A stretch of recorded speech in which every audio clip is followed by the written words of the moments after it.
Hi guys, ഞാൻ ജോയ്. ഇതിന്റെ അപ്പൊ നമ്മൾ കഴിഞ്ഞ ദിവസം ഐ നോ ബഡി മൂവി കണ്ടു. അപ്പൊ അതിന്റെ മൂവി റിവ്യൂ ചെയ്യാൻ പോണ്. I nobody action thriller, director by Nisam Basheer, writer by Shameer Abdul, music by ജെക്സ്പി ജോയ്. അപ്പൊ ഐ നോ ബഡി യുവർ 13+ ആണ്. അപ്പൊ എന്നെ പോലത്തെ ഉള്ള കുട്ടികളും അതിന് 10 വയസ്സിന് താഴെയുള്ളവരും പാരന്റൽ ഗൈഡൻസിന്റെ കൂടെ കാണണം. നിസാം ബഷീറിന്റെ വേറെ മൂവി ഉണ്ടോ? റോഷൻ കണ്ടുണ്ട്.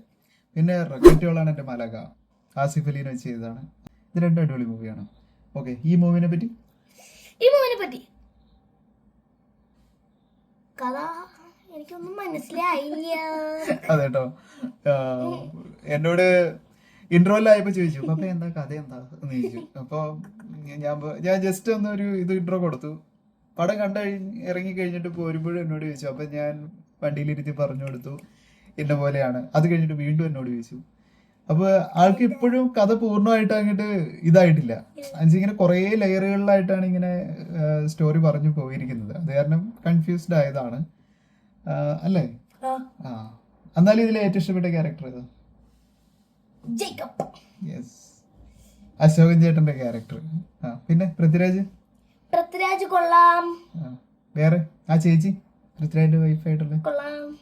എല്ലാരും കൊള്ളാം. പക്ഷെ എനിക്ക് ഏറ്റവും ഇഷ്ടപ്പെട്ടത് ജേക്കബ്. അതല്ലേ, അടിപൊളി. എനിക്ക് രസമായിരുന്നു കേട്ടോ. ആളുടെ റോള് നല്ല ഇതായിട്ട് തോന്നി. ഇങ്ങനെ കുറച്ച് സംസാരിക്കുന്നുള്ളൂ, കാരണം എനിക്ക് കഥ മനസ്സിലായില്ല. അപ്പോ കുറച്ചൊക്കെ മനസ്സിലായില്ല കഥ? ഒട്ടും മനസ്സിലായില്ല. ആണോ? ആ, ഓക്കെ, ആ ശരി. തുടക്കം മാത്രം മനസ്സിലായി. അപ്പൊ അത് കാരണം ഞാൻ പപ്പയ്ക്ക് അപ്പൊ ഞാൻ പാസ് ചെയ്യണം. Yes, thank you. എനിക്ക് ടോട്ടൽ മൂവി കണ്ടു നോക്കി കഴിഞ്ഞപ്പോ ആ മൂവി സംഭവിക്കേണ്ടത് ഒരു തമിഴ്നാട് ബേസ് ചെയ്തായിരുന്നെങ്കിൽ ലൊക്കേഷൻ കുറച്ചുകൂടെ എൻഗേജ്ഡ് ആയിരുന്നേനെന്ന് എനിക്കിങ്ങനെ തോന്നിപ്പോയി. പിന്നെ മൂവിനെ പറ്റി ഓവറോൾ പറയുകയാണെങ്കിൽ ഒരു അൺബാലൻസ്ഡ് ഫാമിലി, നായകനും നായികയും, അതിനെ ചുറ്റിപ്പറ്റിയുള്ള ഒരു അൺബാലൻസ്ഡ് വേൾഡ്.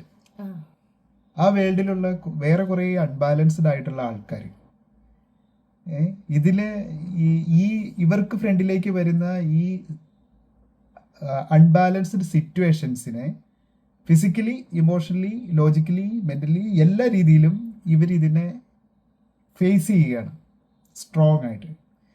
അതിനെ അവർക്ക് തരണം ചെയ്യാൻ പറ്റുമോ ഇല്ലയോ എന്നുള്ളതാണ് ഇവിടെ റൈറ്ററും ഡയറക്ടറും നമ്മളെ കൊണ്ട് സീറ്റഡ്ജിൽ ഇരിക്കാൻ വേണ്ടി ശ്രമിച്ചത്. പക്ഷെ അത് പൂർണ്ണമായിട്ടും നമുക്ക് എനിക്ക് ആ ഒരു ഫീലിലേക്ക് എത്താൻ സാധിച്ചില്ല. പടം കണ്ട് എൻ്റെ ആ ഒരു ഇതിലേക്ക് എത്തുമ്പോഴൊക്കെ ഞാനും കുറച്ച് അൺബാലൻസ്ഡ് ആയി പോയി. അപ്പോൾ ഇതാണ് എനിക്ക് ടോട്ടൽ മൂവിനെ പറ്റി പറയാനുള്ളത്. അപ്പോൾ ഞാനൊരു ക്വസ്റ്റ്യൻ ചോദിക്കാം. ഇപ്പോ ഫുൾ അൺബാലൻസ്ഡ് വേൾഡ് അപ്പൊ ഈ സിനിമേന്റെ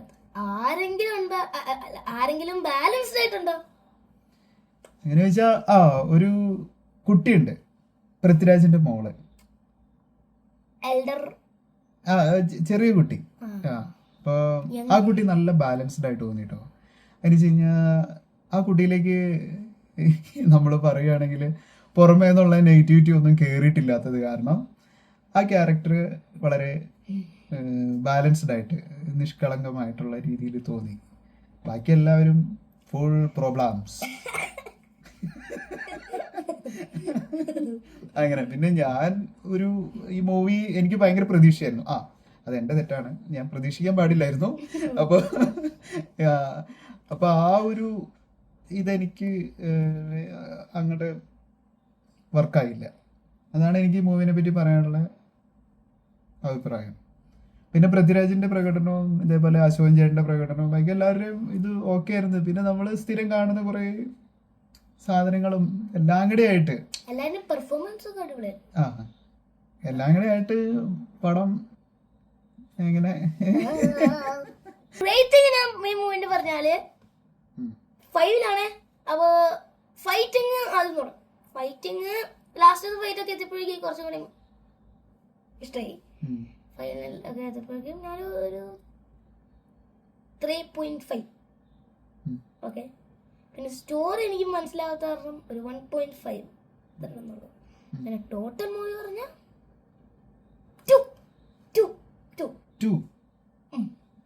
2 ടോട്ടൽ മൂവിക്ക് കൊടുക്കണം. ഓക്കെ, ഇത്രയൊക്കെ ഉള്ളൂ. Make sure to like and subscribe.